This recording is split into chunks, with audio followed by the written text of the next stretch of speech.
ಸಹೃದಯ ಕೇಳುಗ ಮಿತ್ರರಿಗೆಲ್ಲ ಶ್ರೀರಾಮಕೃಷ್ಣ ಪರಮಹಂಸರ 188ನೇ ವರ್ಷದ ಜಯಂತಿಯ ಶುಭಾಶಯಗಳು.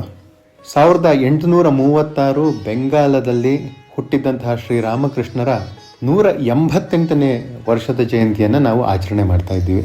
ರಾಮಕೃಷ್ಣರ ಬಗ್ಗೆ ವರ್ಷಗಳಿಂದ ಕನ್ನಡ ಸಾಹಿತ್ಯದಲ್ಲಿ ವಿಪುಲವಾದಂತಹ ಸಾಹಿತ್ಯ ಬಂದಿದೆ, ಹಾಡುಗಳನ್ನು ಬರೆದಿದ್ದಾರೆ, ಕೃತಿಗಳನ್ನು ರಚನೆ ಮಾಡಿದ್ದಾರೆ. ಆದರೆ ನಾನು ಇವತ್ತು ಈ ಸಾಹಿತ್ಯದ ಮುಂದುವರೆದ ಭಾಗವಾಗಿರುವಂಥ ಒಂದು ಪುಸ್ತಕದ ಬಗ್ಗೆ ಮಾತನಾಡೋದಕ್ಕೆ ಶುರು ಮಾಡ್ತೀನಿ. ಯಾವುದು ಇದು ಪುಸ್ತಕ ಅಂತ ಹೇಳಿದ್ರೆ, ಶ್ರೀರಾಮಕೃಷ್ಣರ ಬಗ್ಗೆ ಬರೆದಿರುವಂಥ ಒಂದು ಪುಸ್ತಕ. ಅದರಲ್ಲೂ ಮುಖ್ಯವಾಗಿ ಆ ಪುಸ್ತಕಕ್ಕೆ ಕನ್ನಡದಲ್ಲಿ ಬರೆದಿರುವಂಥ ಒಂದು ಮುನ್ನುಡಿಯನ್ನು, ಇದನ್ನು ಕುರಿತು ನಾನು ಮಾತನಾಡೋದಕ್ಕೆ ಇಷ್ಟಪಡ್ತೀನಿ. ಯಾವುದು ಈ ಪುಸ್ತಕ, ಇದನ್ನು ಬರೆದವರು ಯಾರು ಅಂತ ಯಾರಾದರೂ ಕೇಳಿದ್ರೆ, ಈ ಪುಸ್ತಕದ ಮುನ್ನುಡಿಯನ್ನು ಬರೆದವರು ರಾಷ್ಟ್ರಕವಿ ಕುವೆಂಪು. ಕನ್ನಡದ ಮೊಟ್ಟ ಮೊದಲ ಜ್ಞಾನಪೀಠ ಪ್ರಶಸ್ತಿಯನ್ನು ಗಳಿಸಿದಂತಹ ಶ್ರೀರಾಮಾಯಣ ದರ್ಶನಂ ಕರ್ತೃ ರಾಷ್ಟ್ರಕವಿ ಕುವೆಂಪು ಅವರು ಇದಕ್ಕೆ ಮುನ್ನುಡಿಯನ್ನು ಬರೆದಿದ್ದಾರೆ. ರಾಷ್ಟ್ರಕವಿ ಕುವೆಂಪು ಅವರ ಈ ಮುನ್ನುಡಿಗೆ ಯಾಕೆ ಇಷ್ಟೊಂದು ಮಹತ್ವ ಇದೆ ಅಂತ ತಿಳ್ಕೋಬೇಕು ಅಂತ ಹೇಳಿದ್ರೆ, ನೋಡಿ, ಕುವೆಂಪು ಅವರು ಯಾವುದಾದ್ರೂ ಪುಸ್ತಕಕ್ಕೆ, ಅಂದರೆ ತಾವು ಬರೆದ ಪುಸ್ತಕವನ್ನು ಬಿಟ್ಟು ಬೇರೆ ಯಾವುದಾದ್ರೂ ಸಾಹಿತ್ಯಾಸಕ್ತರು ಅಥವಾ ಕೃತಿಕಾರರು ರಚನೆ ಮಾಡಿರುವಂತಹ ಪುಸ್ತಕಗಳಿಗೆ ಮುನ್ನುಡಿ ಬರೆದಿರೋದೇ ತುಂಬ ವಿರಳ. ಬೆರಳೆಣಿಕೆಯಷ್ಟು. ಎಷ್ಟರ ಮಟ್ಟಿಗೆ ಅಂತ ಹೇಳಿದ್ರೆ, ಅವರ ಸ್ವಂತ ಮಗ, ಅಪ್ರತಿಮ ಪ್ರತಿಭೆ ಇರುವಂತಹ ಪೂರ್ಣಚಂದ್ರ ತೇಜಸ್ವಿ, ಕನ್ನಡದ ಅದ್ಭುತ ಕಲಾಕೃತಿಗಳನ್ನು ಕೊಟ್ಟಿರುವಂತಹ ಪೂರ್ಣಚಂದ್ರ ತೇಜಸ್ವಿ ಅವರು, ಕರ್ವಾಲು, ಚಿದಂಬರ ರಹಸ್ಯ, ಜುಗಾರಿ ಕ್ರಾಸ್, ಅಬಚೂರಿನ ಪೋಸ್ಟ್ ಆಫೀಸ್, ಕಥಾ ಸಂಕಲನ, ಈ ಥರದ್ದೆಲ್ಲ ಕೃತಿಗಳನ್ನು ರಚನೆ ಮಾಡಿರುವಂತಹ ಪೂರ್ಣಚಂದ್ರ ತೇಜಸ್ವಿ ಅವರ ಯಾವುದೇ ಕೃತಿಗೆ ಕುವೆಂಪು ಅವರು ಮುನ್ನುಡಿ ಬರೆದಿರೋದು ನಾವು ನೋಡಿಲ್ಲ. ಅಂಥವರು ರಾಮಕೃಷ್ಣರ ಬಗೆಗೆ ಇರುವಂಥ ಒಂದು ಪುಸ್ತಕಕ್ಕೆ ಮುನ್ನುಡಿಯನ್ನು ಬರೆದಿದ್ದಾರೆ ಅಂತ ಹೇಳಿದ್ರೆ, ಅದಕ್ಕೆ ಮುಖ್ಯವಾಗಿ ಒಂದು ಮಹತ್ವ ಇದ್ದೇ ಇದೆ. ಮತ್ತೆ ಬರೋಣ, ಕುವೆಂಪು ಅವರು ತಾವಾಗೇ ಮುನ್ನುಡಿಯನ್ನು ಬರೆದಿರುವಂತಹ ಆ ಮುಖ್ಯವಾಗಿರುವಂಥ ಪುಸ್ತಕ ಯಾವುದು?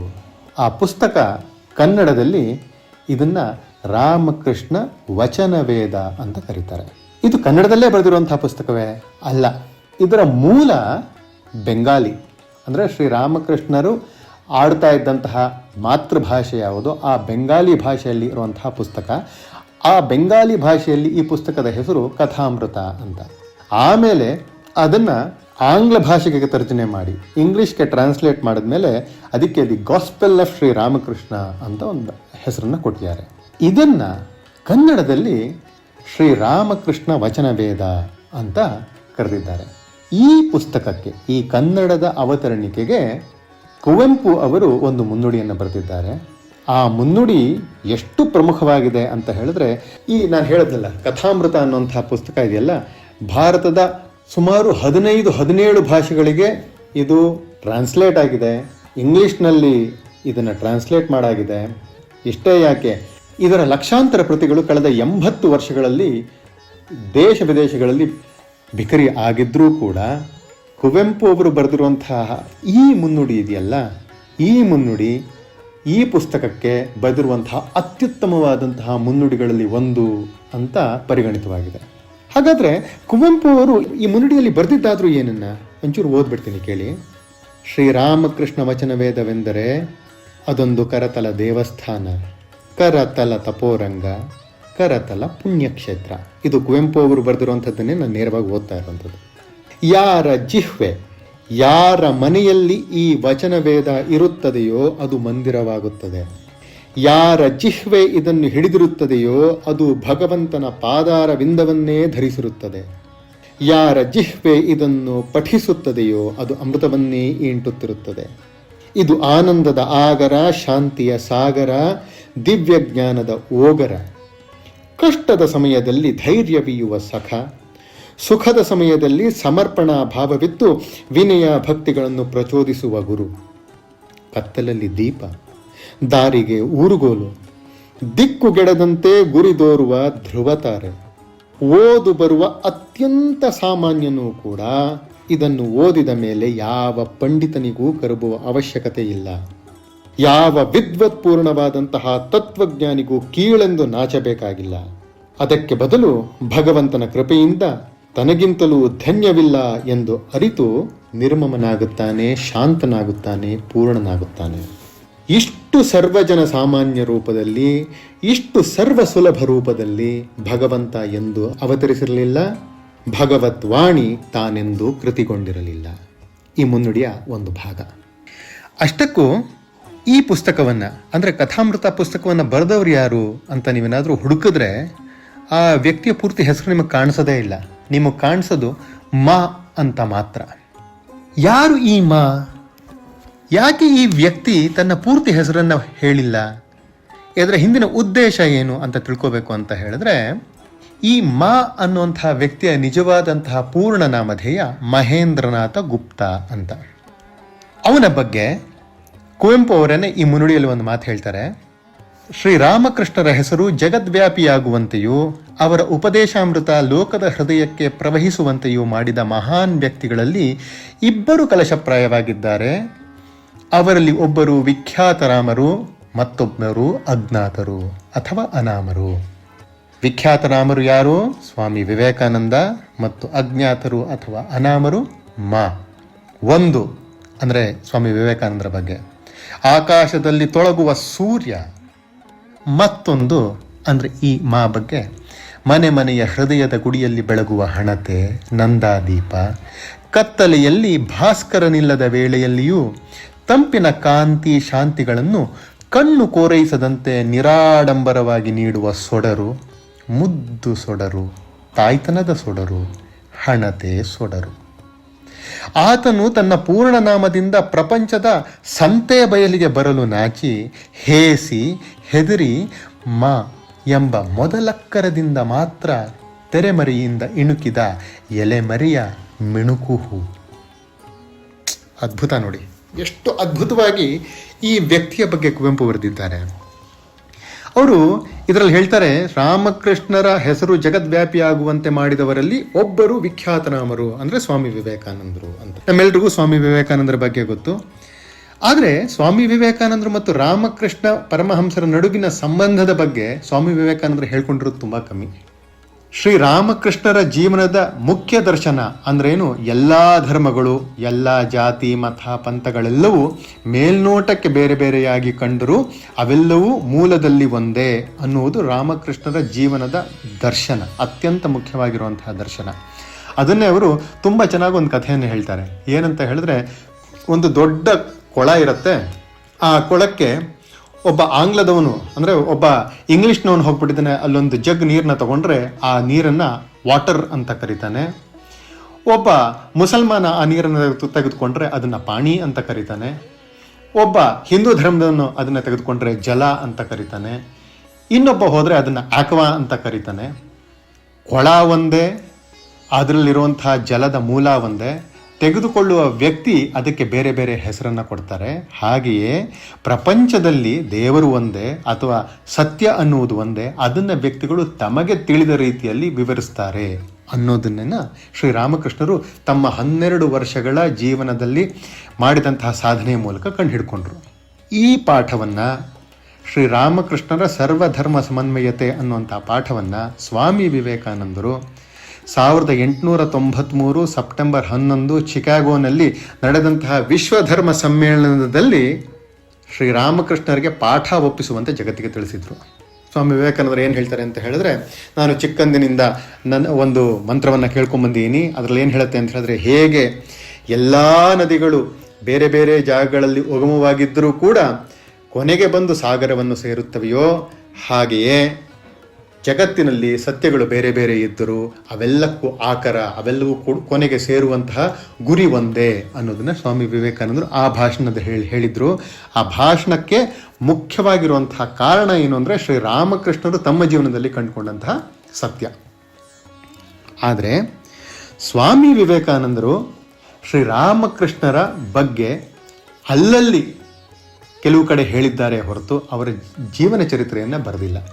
ಇನ್ಫ್ಯಾಕ್ಟ್ ಸ್ವಾಮಿ ವಿವೇಕಾನಂದರನ್ನ ಒಬ್ಬರು ಕೇಳ್ತಾರೆ, ರಾಮಕೃಷ್ಣರ ಬಗ್ಗೆ ನಿಮಗಿಂತ ಸಮರ್ಥವಾಗಿ ತಿಳ್ಕೊಂಡವ್ರು ಯಾರೂ ಇಲ್ಲ, ನೀವ್ಯಾಕೆ ರಾಮಕೃಷ್ಣರ ಬಗ್ಗೆ ಒಂದು ಜೀವನ ಚರಿತ್ರೆಯನ್ನು ಬರೀಬಾರ್ದು ಅಂತ.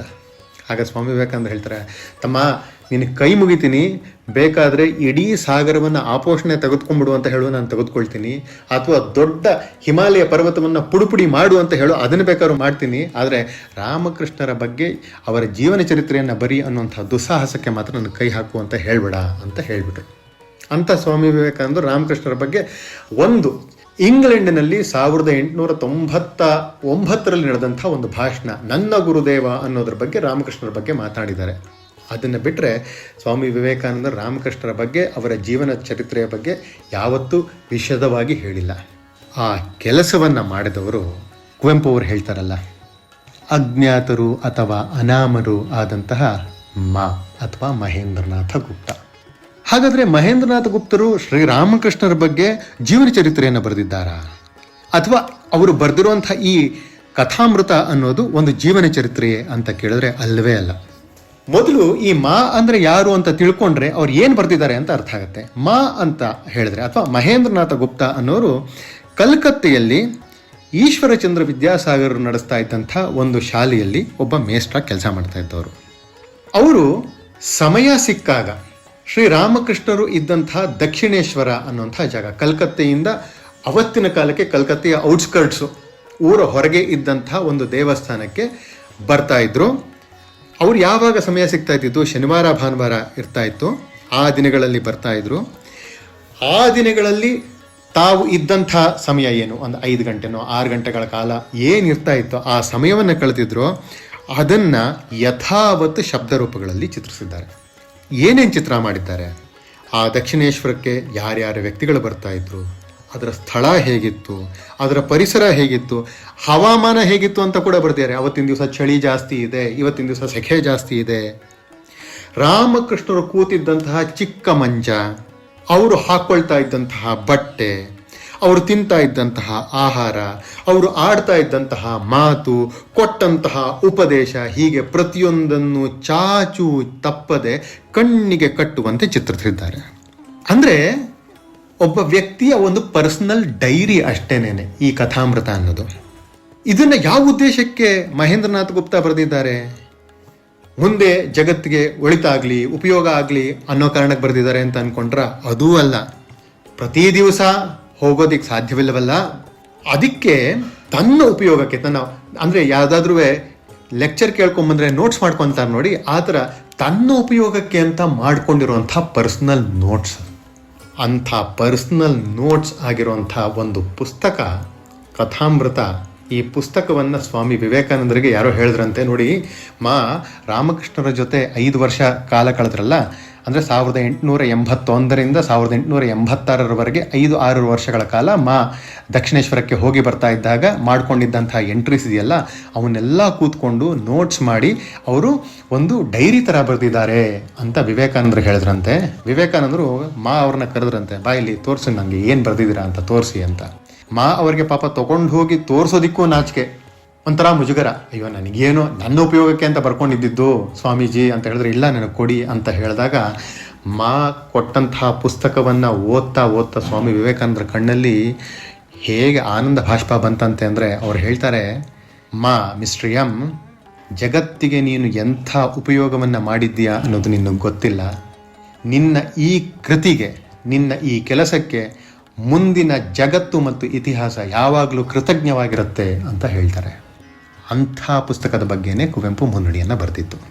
ಇದನ್ನೇ ಮುಂದುವರೆಸ್ತಾ ಕುವೆಂಪು ಹೇಳ್ತಾರೆ, ಎಲ್ಲಕ್ಕೂ ಮೊದಲಾಗಿ, ಎಲ್ಲಕ್ಕೂ ಮಿಗಿಲಾಗಿ, ಎಲ್ಲರಿಗಿಂತಲೂ ಹಿರಿದಾಗಿ, ಇತರರು ಆರಿಂದಲೂ ಸಾಧ್ಯವಿಲ್ಲದಷ್ಟು ವಿವರವಾಗಿ ಬರೆದ, ಇತರರೆಲ್ಲರಿಗೂ ಮೂಲಾಧಾರ ಗ್ರಂಥವಾಗುವಂತೆ ಸಕಲ ವಿಷಯ ಸವಿಸ್ತಾರವಾಗಿ, ಹಿಂದಿಲ್ಲ ಮುಂದೆ ಬರುವುದಿಲ್ಲವೆಂಬಂತೆ ಆಶ್ಚರ್ಯಕರವಾಗಿ, ಪಂಡಿತ ಪಾಮರ ಸರ್ವ ಸುಲಭ ಸ್ವರಸವಾಗಿ, ಶ್ರೀರಾಮಕೃಷ್ಣ ಪರಮಹಂಸರ ಸ್ವಂತ ಸಹಜ ದಿವ್ಯವಾಣಿಯೇ ಲೋಕ ಕಲ್ಯಾಣಾರ್ಥವಾಗಿ ಮೂರ್ತಿಮತ್ತಾಗುವಂತೆ ಅವರ ವಚನವೇದವನ್ನು ಲೋಕಕ್ಕೆ ಅನುಗ್ರಹಿಸಿದವರೆಂದರೆ ಕಥಾಮೃತದ ಕರ್ತೃ ಶ್ರೀ ಅವರಿಗೆ ತಾನು ಯಾವ ಪ್ರಮಾಣದಲ್ಲಿ ಋಣಿಯಾಗಿದ್ದೇನೆ ಎಂಬುದಿನ್ನೂ ಜಗತ್ತಿಗೆ ಸಂಪೂರ್ಣವಾಗಿ ಅರಿವಾಗಿಲ್ಲ.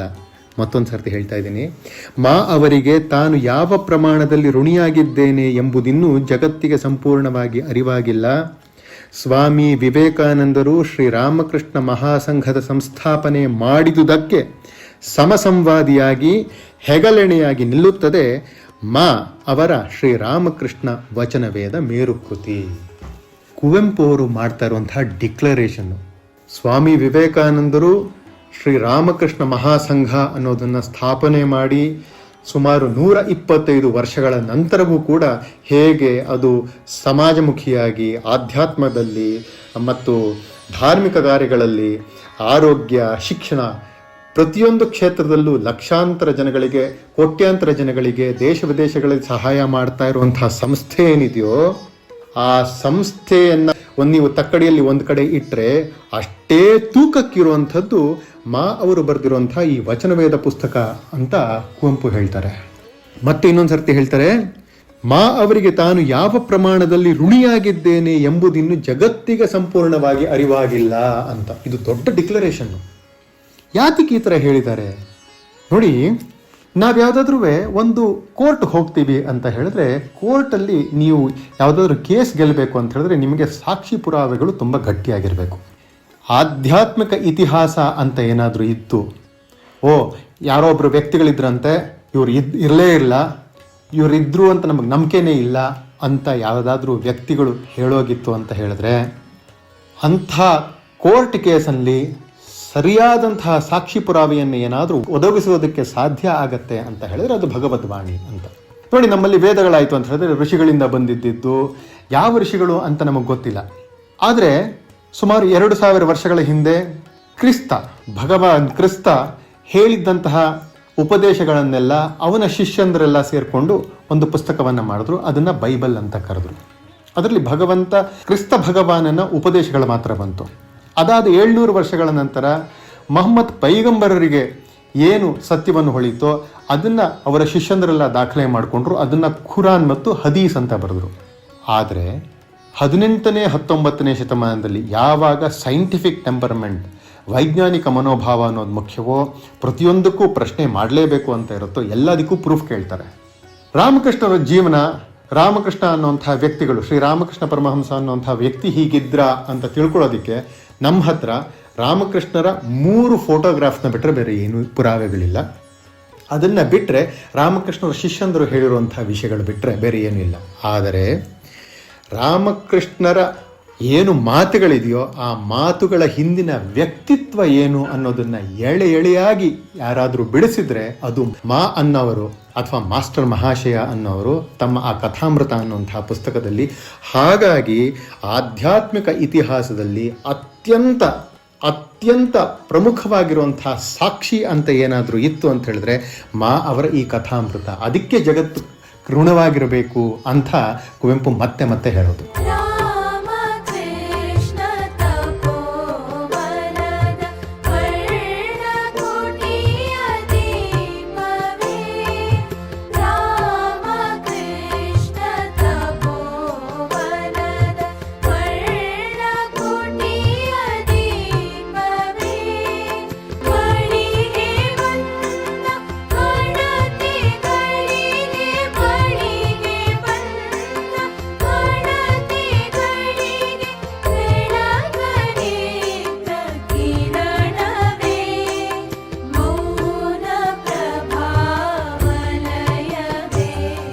ಸರಿ, ಹಾಗಾದರೆ ಈ ವಚನವೇದ ಅನ್ನುವಂಥ ಪುಸ್ತಕದೊಳಗಡೆ ಏನಿದೆ ಅಂತ ತಿಳ್ಕೊಳ್ಳೋದಕ್ಕೆ ಪ್ರಯತ್ನ ಪಡೋಣ.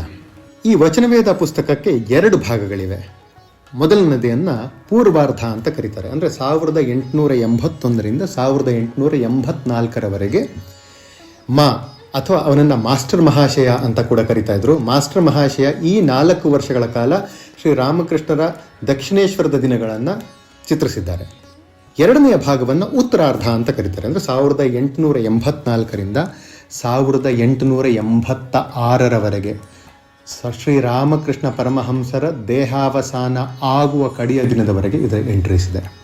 ರಾಮಕೃಷ್ಣರು ಕೊನೆಯ ದಿವಸ ಹೇಗೆ ಅವರ ದೇಹಾಂತ್ಯವಾಯಿತು, ಆನಂತರ ವಿವೇಕಾನಂದರ, ನರೇಂದ್ರ, ರಾಖಾಲ ಮುಂತಾದವರೆಲ್ಲ ಹೇಗೆಲ್ಲ ಒದ್ದಾಡಿದ್ರು ಅನ್ನುವಂಥ ವಿಷಯಗಳು ಕೂಡ ತುಂಬ ಸವಿವರವಾಗಿ ಇದರೊಳಗೆ ಇದೆ. ಈ ಪುಸ್ತಕ ಯಾತಕ್ಕೆ ಐತಿಹಾಸಿಕವಾಗಿಯೂ ಮುಖ್ಯ ಅನ್ನೋದಕ್ಕೆ ಇನ್ನೊಂದು ಕಾರಣ ಇದೆ. ಈ ಪುಸ್ತಕದಲ್ಲಿ ಯಾರ್ಯಾರು ಬರ್ತಾರೆ ಗೊತ್ತಾ ಪಾತ್ರಗಳಾಗಿ? ಮುಂದೆ ಜಗದ್ವಿಖ್ಯಾತವಾಗಿರುವಂಥ ಸ್ವಾಮಿ ವಿವೇಕಾನಂದರು ಆವಾಗ ಪುಟ್ಟ 16-17 ವರ್ಷದ ಹುಡುಗ, ಅವನ ಹೆಸರು, ಅವ್ರನ್ನ ನರೇಂದ್ರ ಅಂತ ಕರಿತಾ ಇದ್ರು. ನರೇಂದ್ರ ಇದ್ದಾನೆ.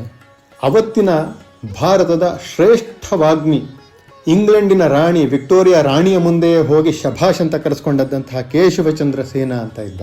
ಬ್ರಾಹ್ಮ ಸಮಾಜವನ್ನು ಸ್ಥಾಪನೆ ಮಾಡಿದಂತಹ ಪ್ರಮುಖರಲ್ಲಿ ಒಬ್ಬರಾದಂತಹ ನಮ್ಮ ರಾಷ್ಟ್ರಗೀತೆ ನಿರ್ಮಾತರಾಗಿರುವಂತಹ ರವೀಂದ್ರನಾಥ ಠಾಗೂರರ ತಂದೆ ದೇವೇಂದ್ರನಾಥ ಠಾಗೂರರು ಬರ್ತಾರೆ. ಅವತ್ತಿನ ಕಲ್ಕತ್ತೆಯ ಮತ್ತು ಬಂಗಾಳದ ಸುಪ್ರಸಿದ್ಧ ಸಮಾಜ ಸುಧಾರಕ ಈಶ್ವರಚಂದ್ರ ವಿದ್ಯಾಸಾಗರರಿದ್ದಾರೆ. ಆರ್ಯ ಸಮಾಜವನ್ನು ಸ್ಥಾಪನೆ ಮಾಡಿದಂತಹ ದಯಾನಂದ ಸರಸ್ವತಿಗಳಿದ್ದಾರೆ. ಅಷ್ಟೇ ಯಾಕೆ, ಒಂದೇ ಮಾತರಂ ಕರ್ತರಾಗಿರುವಂತಹ ಬಂಕಿಮಚಂದ್ರ ಚಟರ್ಜಿಯವರು ಕೂಡ ರಾಮಕೃಷ್ಣರನ್ನ ಭೇಟಿ ಮಾಡಿದ್ದಾರೆ. ಅದರದ್ದು ಎಂಟ್ರೀಸ್ ಎಲ್ಲ ಇದೆ. ಇಂಥ ಐತಿಹಾಸಿಕ ವ್ಯಕ್ತಿಗಳೆಲ್ಲರೂ ಇದರೊಳಗಡೆ ಬರ್ತಾರೆ. ಒಂದು ಸಣ್ಣ ಸ್ಯಾಂಪಲ್ನ ಕೊಡ್ತೀನಿ ಆ ಪುಸ್ತಕದಲ್ಲಿ ಹೇಗಿರುತ್ತೆ ಅಂತ.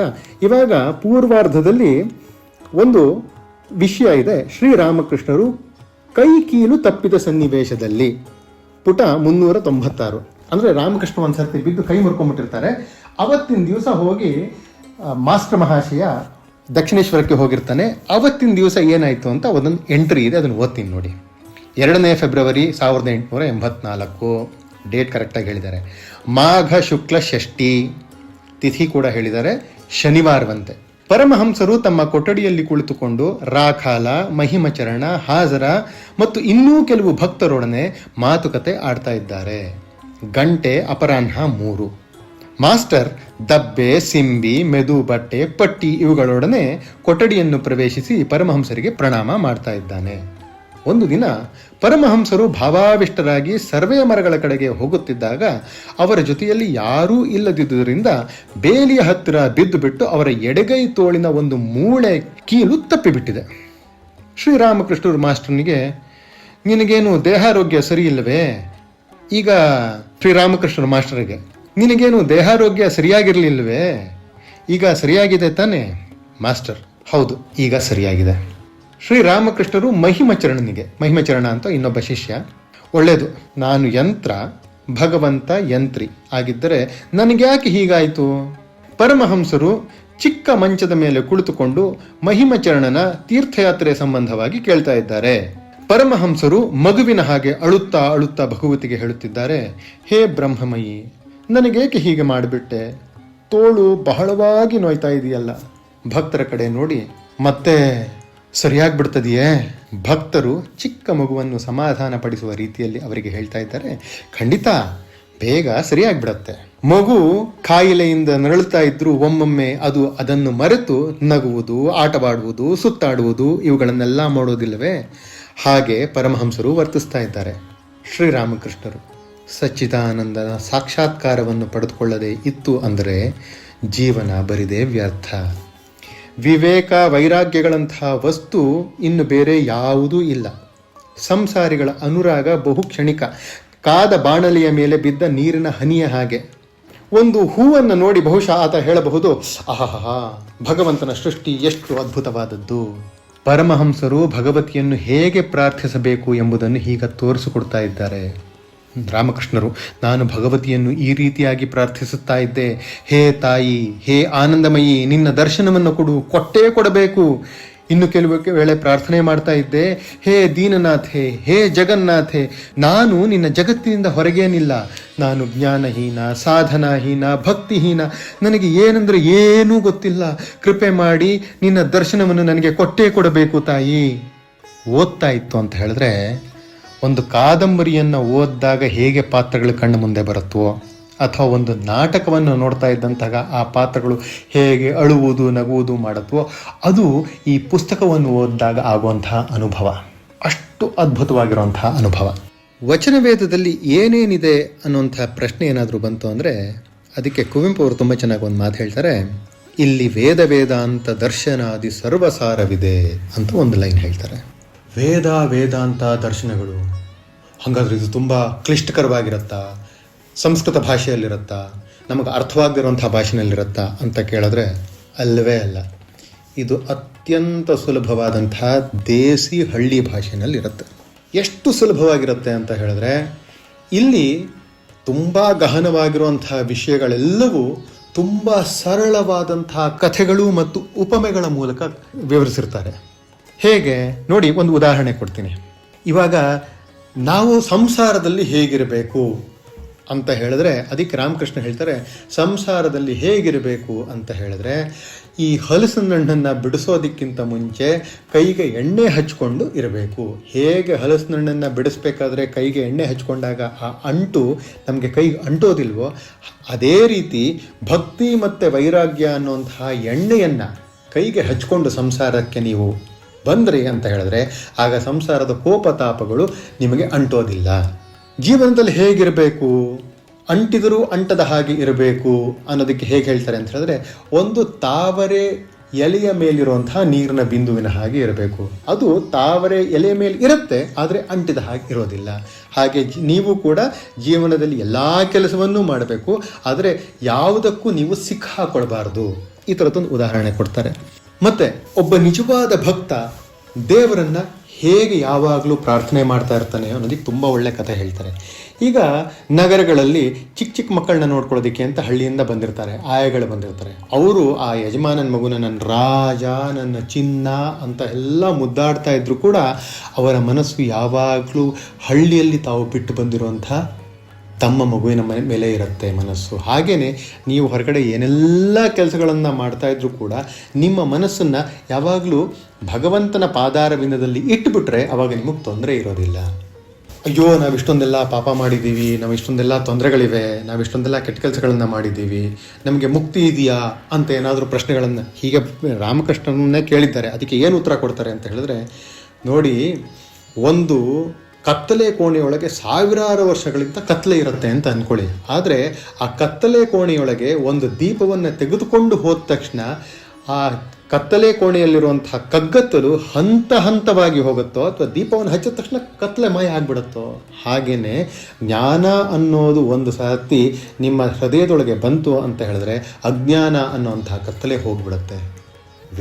ವೇದಾಂತದ ದರ್ಶನದ ಸಾರ ಎಷ್ಟು ಸುಲಭ ಸಾಧ್ಯವಾಗಿರುವಂತಹ ಹಳ್ಳಿ ಭಾಷೆಯಲ್ಲಿದೆ ಅನ್ನೋದಕ್ಕೆ ಇದು ಉದಾಹರಣೆ.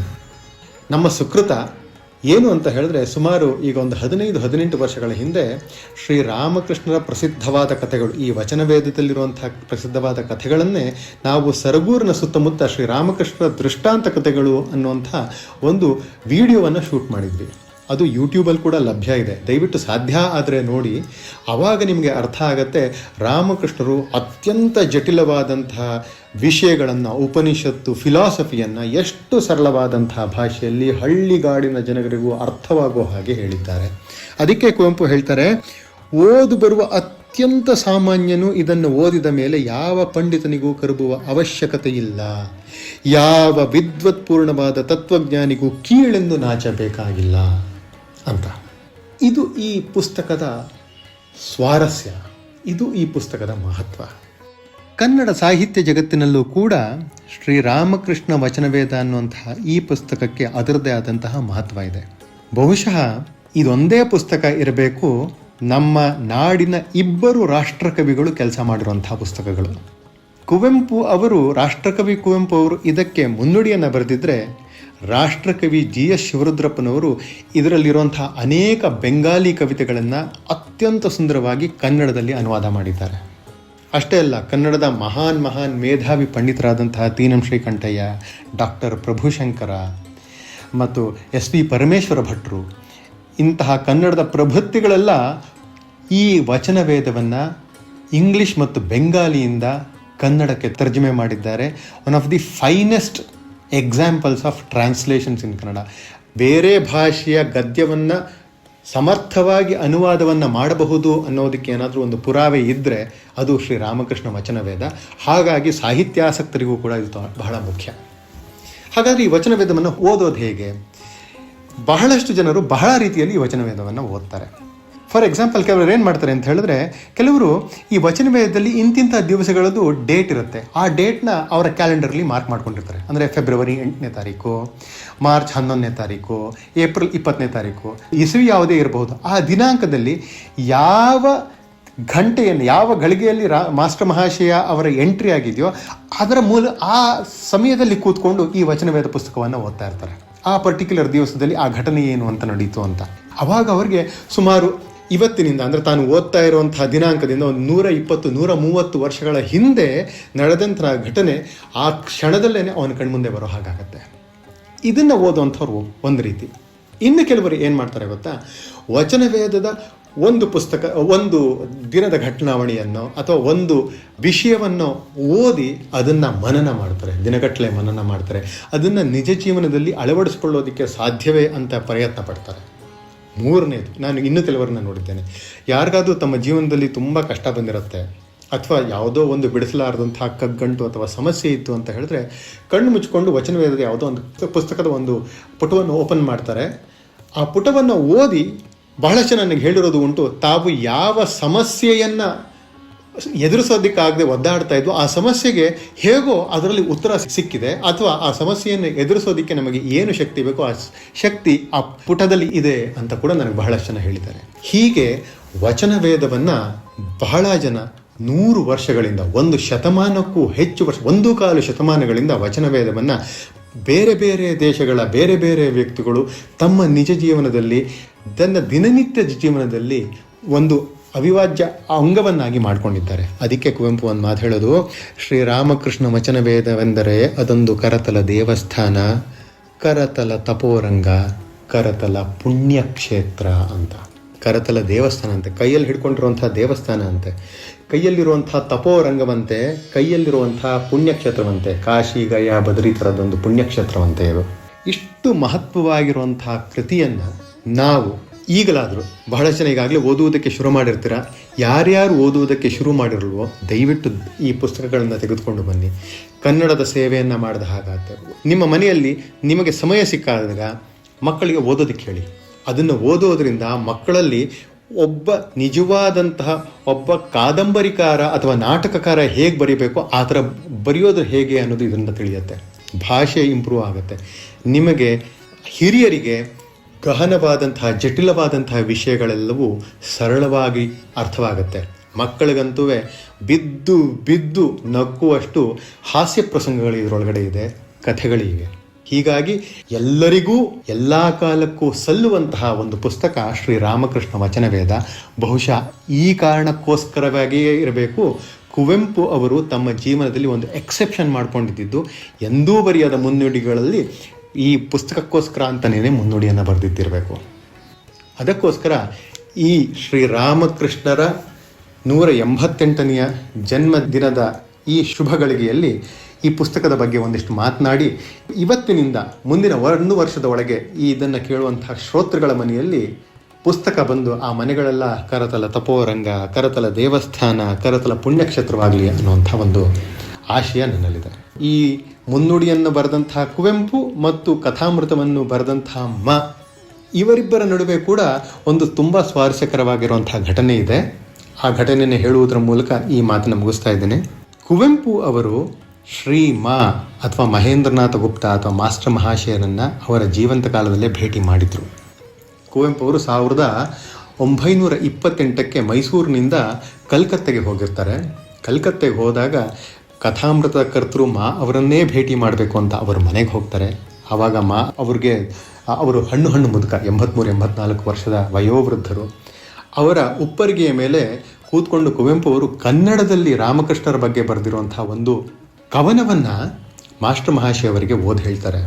ಅದೇ ಭರತ ಖಂಡದ ನೀಲಗಗನವ ತಿಮಿರ ಮುಸುಕಿರಲು, ಭಾರತೀಯರು ತಮ್ಮ ಧ್ಯೇಯವ ಮರೆತು ಮಲಗಿರಲು, ಪರಮಹಂಸನೆ ಉದಯ ಸೂರ್ಯನ ತೆರೆದಿರಂಜಿಸಿದೆ, ಹೃದಯ ನಭದ ಜ್ಞಾನ ತಿಮಿರವನ್ ಇರಿದು ಭಂಜಿಸಿದೆ. ಶ್ರೀರಾಮಕೃಷ್ಣ ಪರಮಹಂಸರ ಜಯಂತಿಯ ಈ ಶುಭ ದಿನ ನಮ್ಮಲ್ಲಿರುವಂಥ ಎಲ್ಲ ಅಜ್ಞಾನದ ಕತ್ತಲೆಯನ್ನು ದೂಡಲಿ ಅಂತ ಪ್ರಾರ್ಥನೆ ಮಾಡ್ತಾ, ನನಗೆ ಈ ಅವಕಾಶವನ್ನು ಕೊಟ್ಟಿದ್ದಕ್ಕೋಸ್ಕರ ನಿಮ್ಮೆಲ್ಲ ಕೇಳುಗ ಶ್ರೋತೃಗಳಿಗೆ ನನ್ನ ಅನಂತ ವಂದನೆಗಳು. ನಮಸ್ಕಾರ.